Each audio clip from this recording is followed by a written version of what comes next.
Hasta las 11 en punto de la mañana estaremos conectados por acá, por la amplitud modulada de Radio Rebelde y también por nuestra señal por audio real en internet. Hoy el periodismo histórico será el centro de nuestro encuentro. Tendremos aquí en vivo acompañándonos a un excelso periodista que durante más de 40 años estuvo vinculado al Diario de la Juventud Cubana, que seguramente usted lo ha leído en muchas oportunidades porque sus trabajos, óigame, bien vale la pena acercarse a cada una de sus propuestas. Quédese con nosotros hasta las 11 en punto de la mañana. Esto es Rebelde en Rebelde.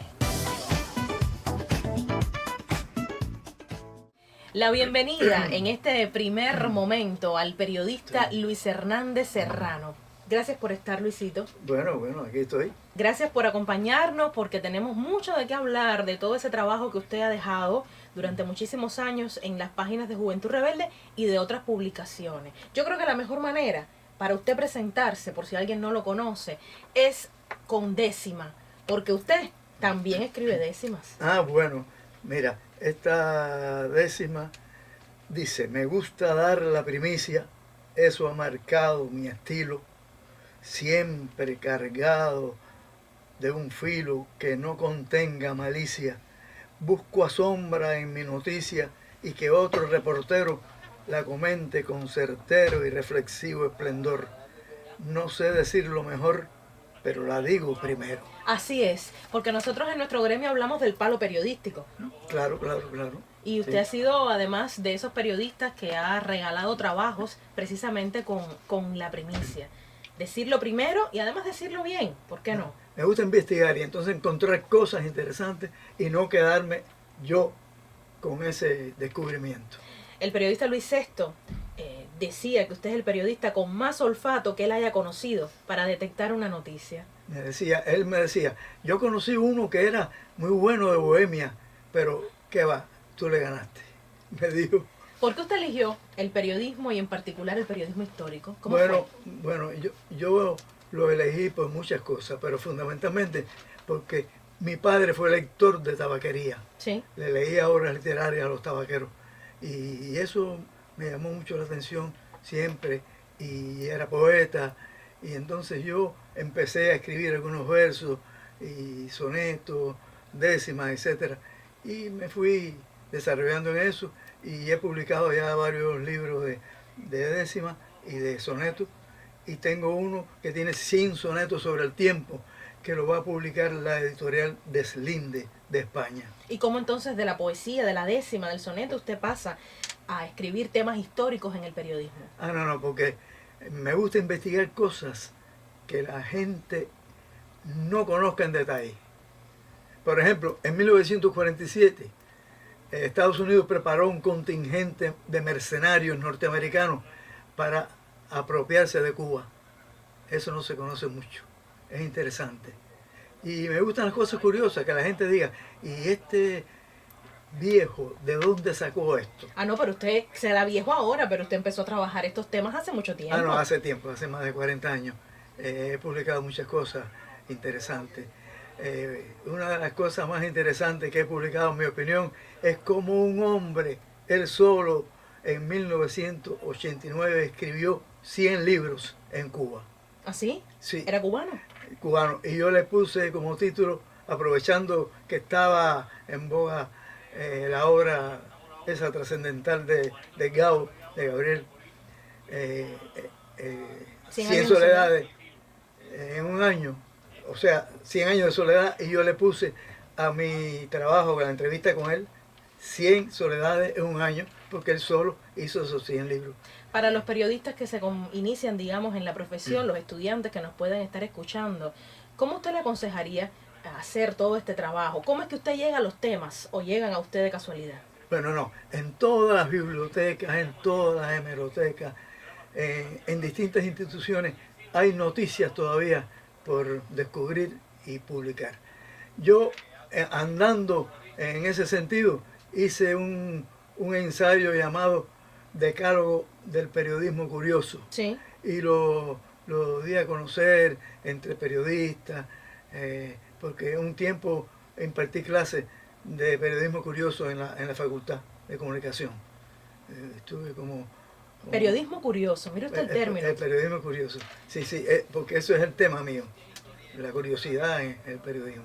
Quisiera recordar las palabras que en algún momento sobre usted dijo Ricardo Ronquillo Bello, que es de la familia de Juventud Rebelde, usted sabe, periodista y fue durante mucho tiempo subdirector, jefe de Información Nacional, actualmente presidente de la Unión de Periodistas de Cuba. Luisito, él decía que usted defiende los valores de un tipo de periodismo que se fue perdiendo lamentablemente en estos años, la búsqueda de los lados más importantes de la realidad. En medio de los aburrimientos de que se podría acusar al periodismo de estos años, él debiera ser honrado con algún san, algo así como San Salvador de lo curioso. Óigame. Me acuerdo de eso. Él lo habló cuando yo presenté uno de mis libros, que se llama, si mal no recuerdo, porque ya he publicado 25 libros, el título del libro se lo puso Guillermo Cabrera, sí, ese hombre tan importante del periodismo cubano, Caballeros Andantes. Y entonces Ronquillo leyó un escrito sobre ese libro y después lo publicó en Juventud Rebelde.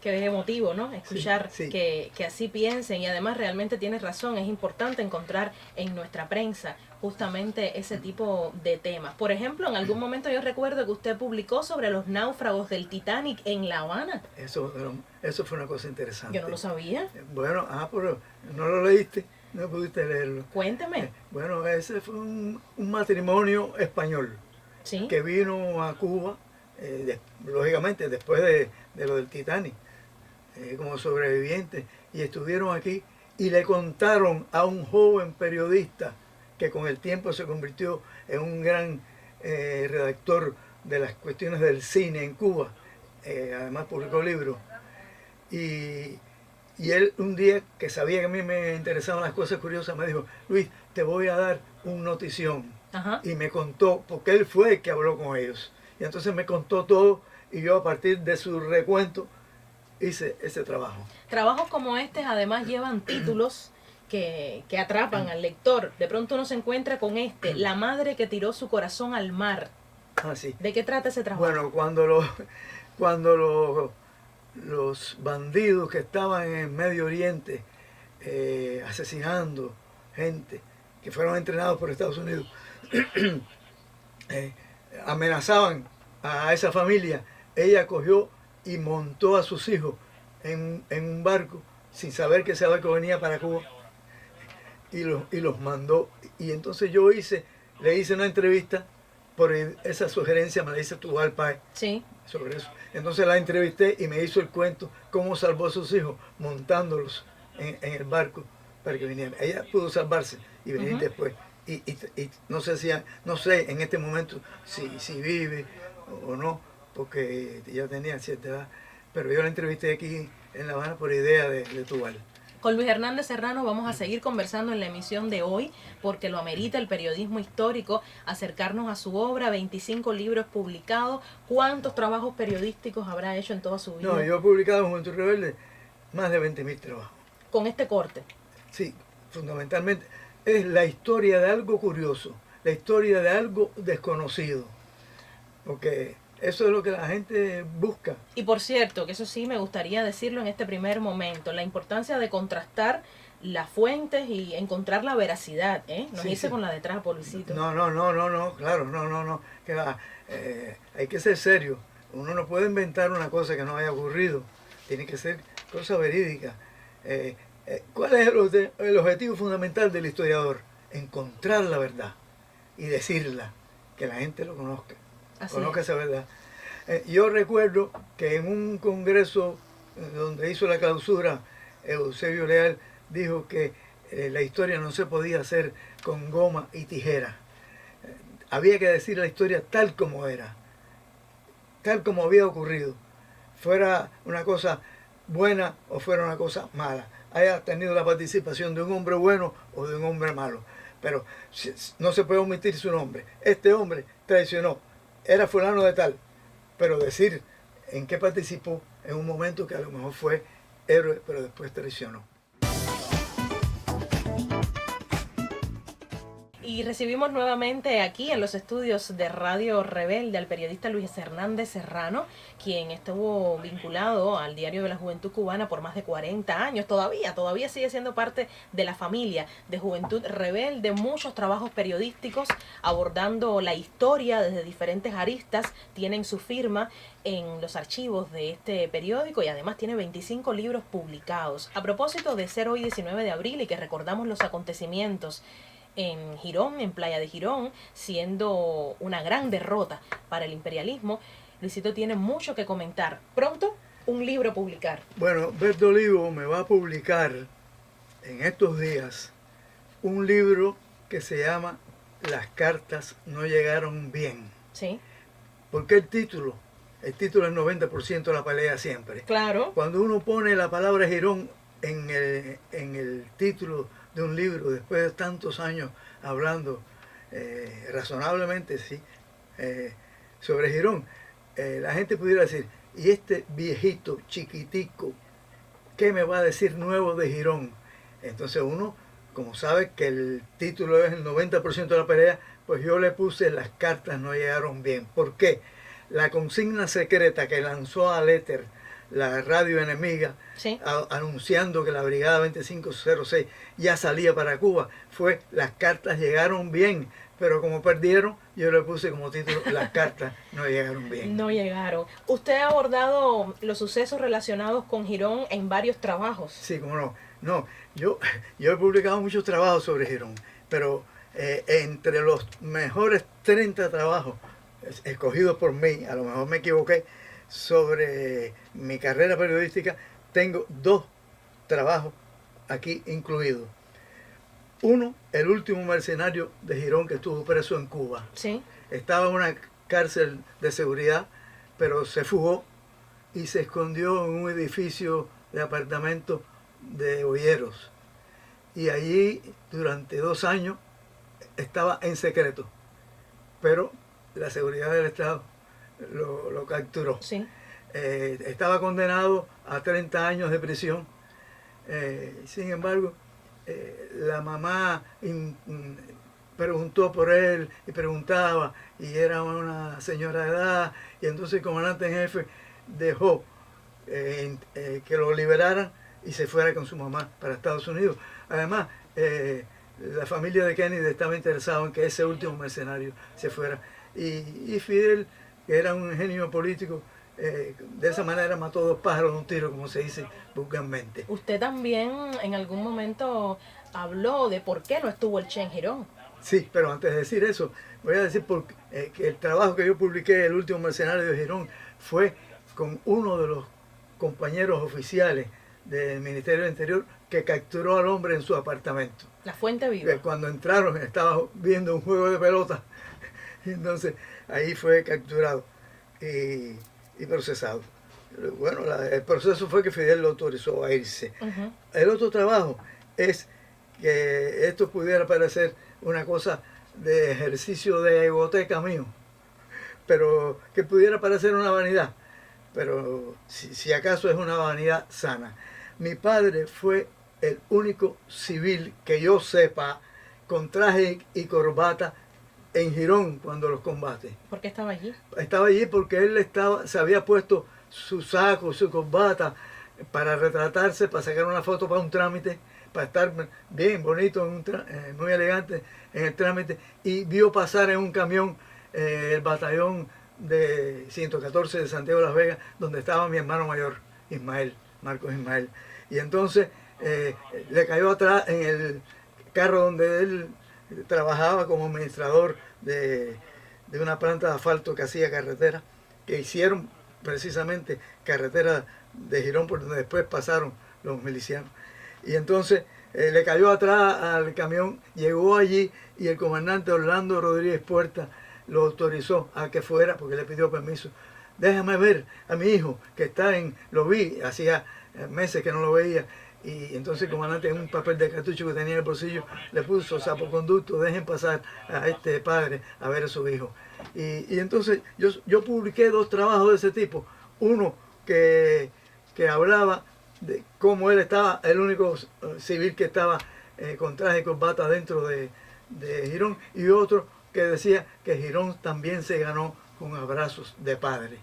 No me dejen colgada la idea que estábamos hablando. ¿Por qué no estuvo el Che en Girón? No, el Che la CIA y el enemigo imperialista, cuando vio que no estaba el Che en Girón, pensó que empezó a divulgar la falsedad, como siempre, que ellos son los reyes de la mentira y de los pretextos, y los incumplidores de todos los pactos.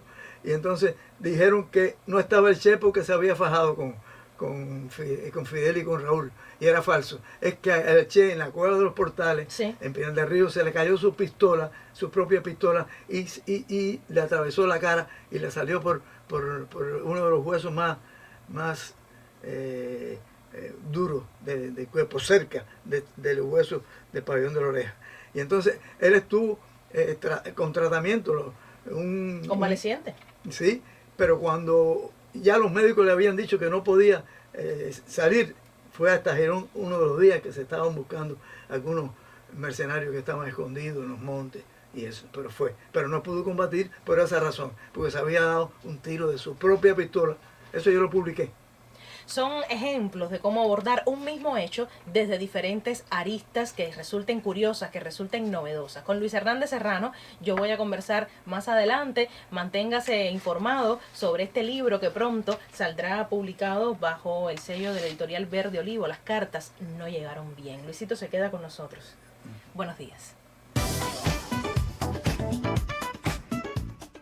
Estamos en los minutos finales de nuestra emisión de hoy y por supuesto volvemos a tener en nuestros micrófonos en vivo acá al periodista Luis Hernández Serrano, que nos ha acompañado durante todo este encuentro de hoy a propósito de dedicar la emisión al periodismo histórico, al que tanto él se ha dedicado por más de 4 décadas en las páginas de Juventud Rebelde, en otras publicaciones también, con 25 libros publicados, uno pronto en estos días a salir al público. Luis Hernández Serrano, por cierto, no quisiera olvidar, a propósito de lo que la colega Mileida Menéndez comentaba, usted no solo ha abordado hechos históricos desde la historia, dicho así, y perdonen la redundancia, sino también, por ejemplo, hechos relacionados con la medicina. Sí, cómo no. He escrito muchos trabajos sobre los partos y las cesáreas gemelares, los siameses, esa historia.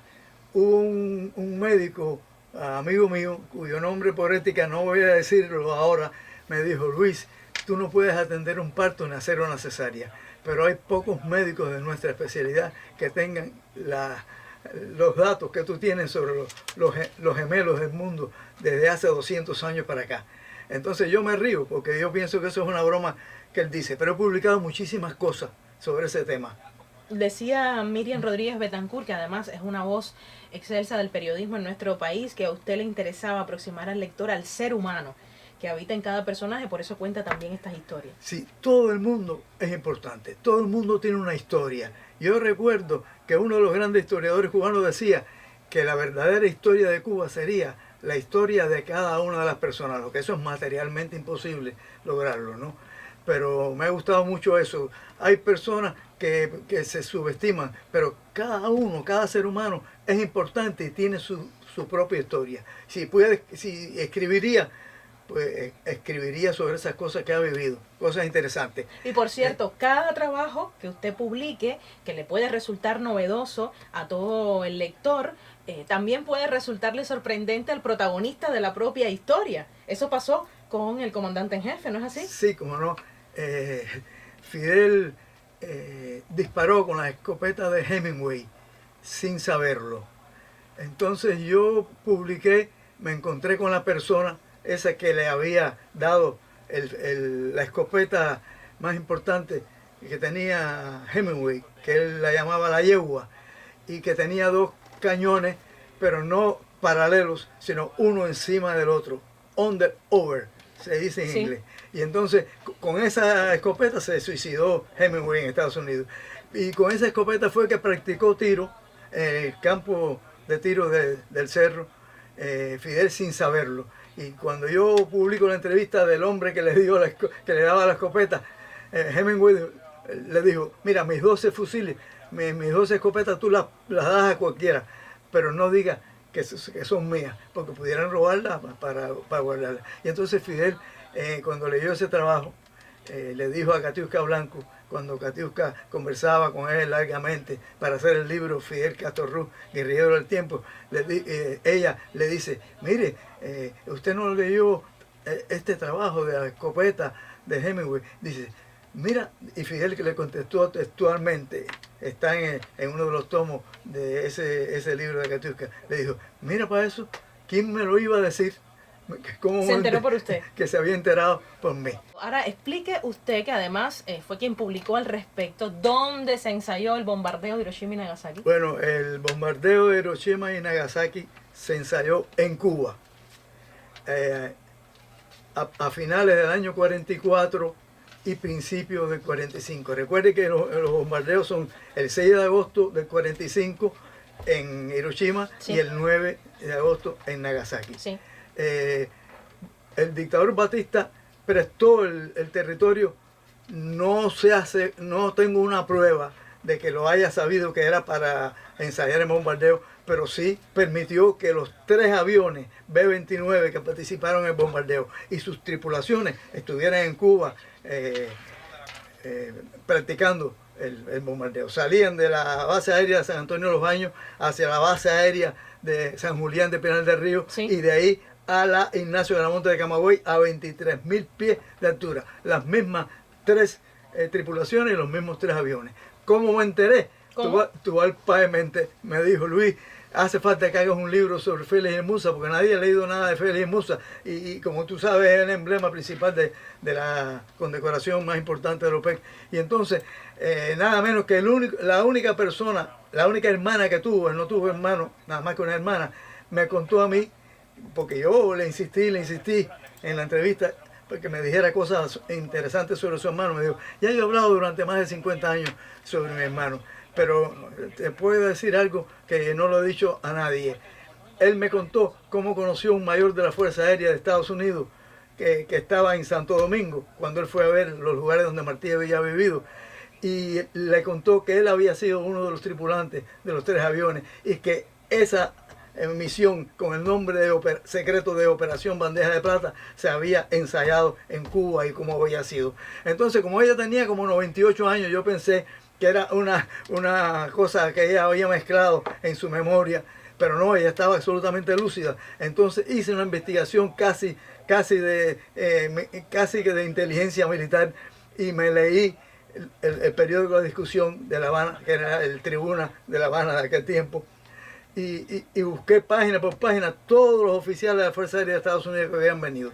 Hice una lista de 60 cargos y jefes. Después fui a la Biblioteca Nacional, busqué un libro de un autor marxista sobre el fusilamiento, sobre el bombardeo de Hiroshima y Nagasaki, y los 60 míos no estaban en el libro, claro, en el índice, pero los que estaban en el índice, o sea, los tripulantes, el índice de los tripulantes, sí estaban en mi lista. Por lo tanto, era cierto lo que me dijo ella. Y lo publiqué en una página cuando se cumplió el 50 aniversario del bombardeo, 6 de agosto de 1995. Ahí pueden encontrarlo en la Biblioteca Nacional. Luis Hernández Serrano ha contado solo algunos de esos tesoros que ha encontrado como periodista, que se ha dedicado a abordar la historia desde aristas novedosas. Todos los periodistas, independientemente de lo que nos puede interesar en el ejercicio de la profesión, deberíamos ser esos buscadores de tesoros para contar la historia que atesoran justamente cada persona y también cada país. Gracias, Luisito, por estar con nosotros. Okay. Gracias por haber dado tanto al Diario de la Juventud Cubana, por seguir escribiendo, sí, y por tener tanto que contar. Así nos vamos a despedir. Rebelde en Rebelde, esto es un sonido que es más que papel.